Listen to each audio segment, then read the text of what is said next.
Yo, the Tzu skills are here, baby. Okay, let's first take a look at the banner. Infantry versatility smite. Same as BQ. 1-to-1 the same as BQ. Artists of War.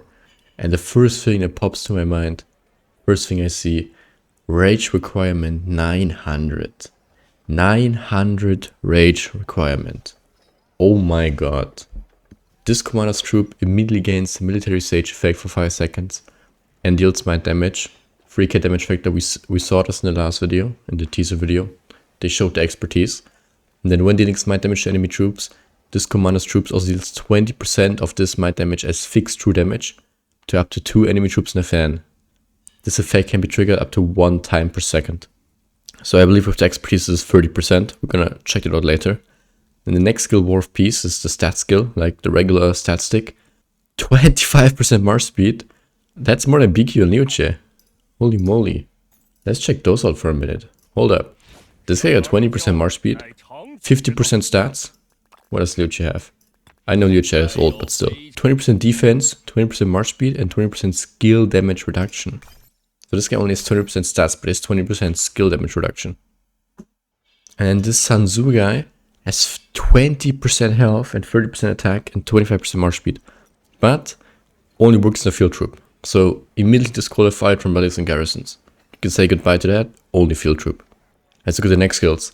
This commander's in a field troop, again, only field troop. So no rally, no garrison. Another 20% defense, 70% stats. Okay. Defense, health, attack, and march speed. Really good stats. Holy moly. Yeah, that's a lot of stats this guy's getting. That's a lot of stats. Then if the military sage effect is active, this commander troops deals 10% more smite damage. Nothing crazy, but it's okay. Then has a 50% chance of dealing an instance of smite damage for every basic attack. Damage factor 400. What? This effect can be triggered up to once every 3. Alright, it's a cooldown of 3 seconds, right? Up to once every 3 seconds. 50% chance of dealing an instance of smite damage for every basic attack. Cooldown 3 seconds, so this is gonna trigger twice, most likely 2 times per skill cycle, right? Because if the military sage effect is active, and the military sage effect lasts for 5 seconds after his active skill. So then if this can be triggered up to once every 3 seconds, it triggers probably like the first time within like 2 seconds. And then before the skill runs out, it maybe triggers again. So this is, I think, a max of 2 seconds. And then if you use Liuche, you can probably enhance this even more. I thought at first BQ would be good with him, but I feel like Liuche is going to be a banger with him. Oh my god. Okay. So you're going to do like 800 extra damage factor per skill cycle, it seems like. And let's look at the 4th skill. This commander troops takes this commander's troop. I mean, obviously you're not going to do 400 every single turn, right? 50% can still not trigger.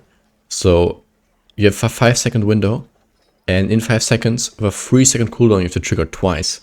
So maybe it's like an average of 600-700 with Liuche, maybe a little over 700 of like average damage factor increase per skill cycle, but still very good. Still very good. And then Myriad Maneuvers. This commander's troop takes 10% less damage. That's okay. It's pretty nice. It's like about average. And against 20 extra rage. Oh, we got a rage skill. For every 1 enemy troop that takes fixed true damage from the military sage effect. Hold on, this is not true damage. So you gain 20 rage for every 1 enemy troop that takes fixed true damage. Okay. So this guy's gonna work well with damage over time commanders. Right? Because, oh, he might work well with BQ. He might work well with BQ. Because look, when he procs his active skill, he gains the military sage effect for 5 seconds. And then whatever smite damage he's dealing for the next 5 seconds, he's gonna deal 20% as fixed true damage. So what I'm thinking right now is when we go into our commanders and we look at BQ, when BQ procs his malice, he does smite factor of 300. 30% of that, with the Tzu expertise, is gonna be 90 damage factor true damage. Now 90 damage factor is nothing, right? It's only 90 damage factor. But he's gonna proc. Even though 90 damage factor is nothing, he's still gonna proc off the 90 damage factor this 20 extra rage. And BQ already gets rage speed gain. Wait, let me show it. BQ already has the rage speed gain bonus. So Is this 20% included in the 20? Does the 20 turn to 24 rage gained? He might be really good with BQ. I'm kind of split between BQ and Liu Che, because Liu Che is going to enhance this skill, right? His damage factor of 400. Liu Che is going to make it more likely to trigger. Like, he's going to make it more likely that within these 5 seconds of his active skill, this is going to trigger twice instead of just one time. But then BQ is going to make this one proc more. Then, okay, let's read the next one. Has a 100% chance to deal 2% more damage for the next 5 seconds whenever gaining rage from the myriad maneuvers effect. 100% chance to deal 2% more damage for the next 5 seconds. This effect can stack up to 5 times. And its duration resets whenever it gains another stack.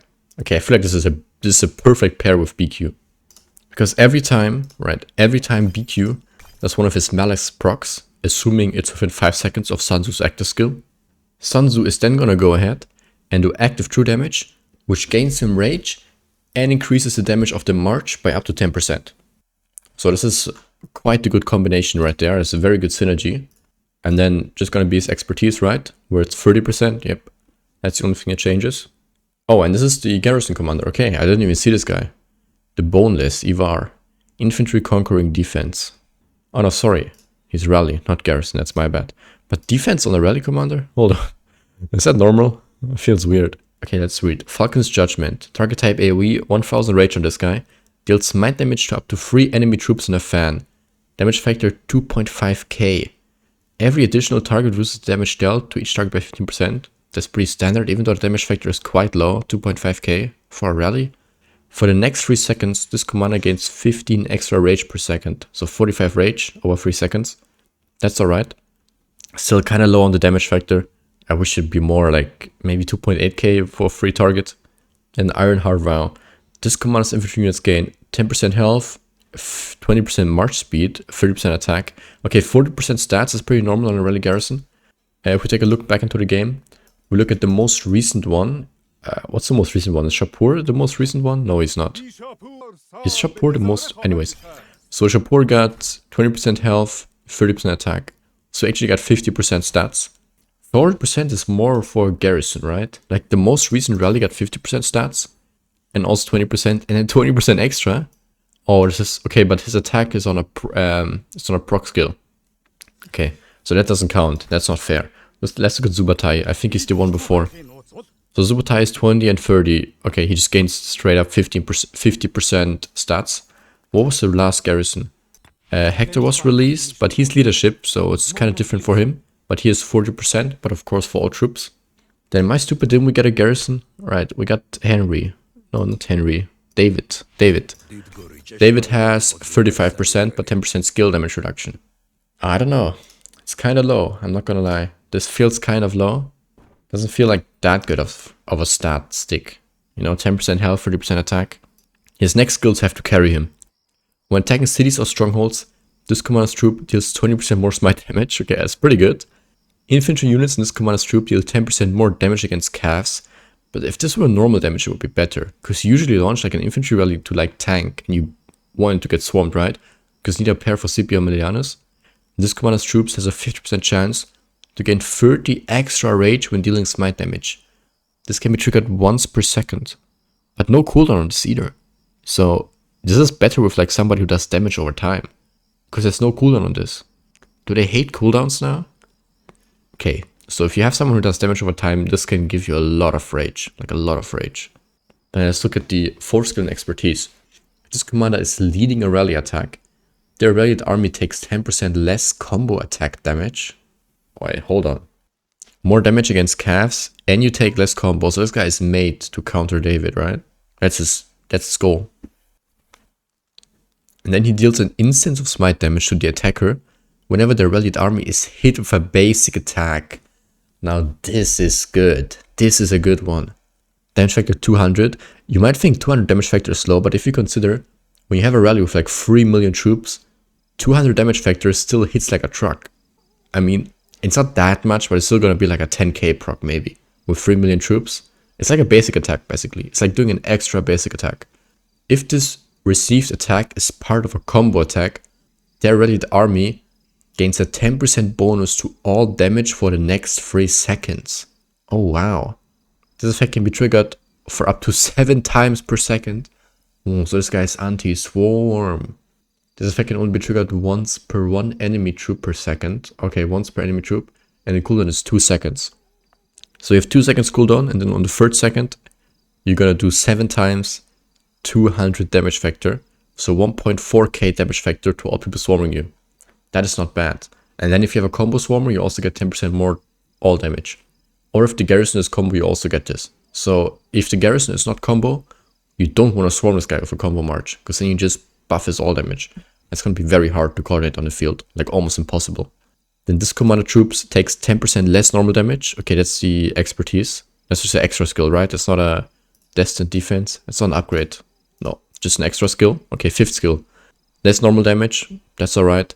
And then if remaining units are below 50%, then your troops takes an additional 5% less normal damage. Okay, makes them more tanky. That's fine. This guy is not going to be bad, I think. I mean, for CP Milionanos, for like anti-swarm specific rallies, not bad. So that's the commanders. But Tzu Prime is looking like a prime pair for BQ. Now, who do you put primary between these two? Of course, with Tzu, you put him, I would say Tzu has the benefit of being primary, because when you do this military sage effect, right, the BQ active skill is going to benefit from this one, from the military sage effect, when Tzu procs first. But then you could also look at it from the second option, when you have BQ primary. It's going to mean after Tzu procs, you get this military sage effect for 5 seconds. And then essentially, you get this one if you do 5 malice stacks after Tzu procs. You get this guy for 5 additional turns, right? You get 100 rage, because if you do it 5 turns, then you have a 100% chance to deal 2% more damage. So you basically ramp this up instantly. I think this needs some testing on which commander is better primary, and maybe even Liu Che is like a sleeper with this one. But this damage factor is not too high, and I feel like you don't need Liu Che for this, because it's already 50%, you know? It's like already a pretty high proc chance. And the cooldown is 3 seconds. And it's only if he procs his active skill, right? Only if his active skill is active. So yeah, I think this can be very good with BQ. And then if we actually go ahead and take a look on how to pair these commanders. I mean, my favorite right now is Tzu BQ. But you could probably do like a Liu Che. And you would maybe do like a Liu Che Philip. I don't know about Liu Che William Wallace actually. But I mean, you can't do Philip Alex. I don't think I don't think this guy works too. So maybe for the sake of pairing, you do something like this. And you do BQ, but BQ Wallace also doesn't really work. Like, how would you pair 3 infantry smite commanders? That's what I'm trying to figure out. Like, 2 infantry smite is pretty easy. You can do like this. You can do like this. You can do like this. This all seems fair. Seems fair game. And I think you could even put him secondary. Like, the only thing that makes him stronger primary is the damage output. But then Liu Che is better secondary, of course, because of his talent tree. He has the attack tree, not the versatility tree. But then how do you pair 3 smite marches? Like, this is really a puzzle, right? Like, how do you pair 3 smite marches? You don't want to run 2 single targets. I don't think that's effective. He does do AoE, but it's like a small AoE. I mean, he tags targets. Okay, let's run him like they did in the trailer, okay? Because that's what they ran in the trailer. Then you could do something like this, I guess. But I feel like he feeds off BQ's Malice procs like a lot. Like his 4th skill with the Rage gain and BQ's Malice procs is gonna synergize really well. And you can't run this. But you also can't run this. And you also can't run this. 3 Smite March is gonna be tough. But 2 Smite Marches, I mean, pretty solid. I would just run this, and then if you don't want to run Philip, either this guy or this guy. The talents in gear, I think, are also pretty easy. You don't do anything special. Talents, same talent tree as BQ. You just run this one for open field, right? Where you get the march speed right here. And then if you want a tanky setup without march speed, you go for something like this. This is more tanky. You of course take Thunderous Smite, more smite damage. You take this one, damage bonus smite. This is like the uplifting inscription, but better. You could take this one, but to be honest, I don't like Pack-a-Punch. Because it's like an even trade, you know? I usually look like a positive trade. If we look, for example, at the attack tree, right? We have something like Fight to the Death, where you deal 6% more damage, but take 3% more. Or even Martial Mastery, deal 6% more normal damage, but deal 3% less skill damage. But with this talent, you deal 6% more when it's max, and you take 6% more. you don't really gain anything from this. I don't really like it. So I would go with this one for open field, and then if you want to run a build for like specifically duels for some reason, or like canyon, then you can do no march speed and gear just a normal infantry set. So I would probably run this, and then you could also do like a ring instead of drums, right? And then, I mean, armaments are going to be just normal pincer formation stuff, right? Like nothing special here. I don't think he's going to need like any special gear or something like that. And that's it for the video. Let me know in the comments what you guys think about Tzu Prime. Do you guys think it's going to be in the meta? And if yes, for how long? Maybe until the next release, maybe for even longer. I personally think he can be a good commander, but I don't think he's going to be beating BQ or Liu in value. I think he's going to be second or third Smite March. For right now, I would say he's probably the third strongest Smite commander after BQ and Liu. And then when we get the next commander, probably William Wallace is going to leave for 2 Smite Marches. And then after that, when we get the second next commander, then this guy might be replaced as well. But still, if you run 2 or more infantry marches, I think it can be worth your gold heads. We gotta wait for more field testing, of course, because these numbers don't mean anything before we see him actually in the field. And yeah, and I'll see you on the next one. Goodbye.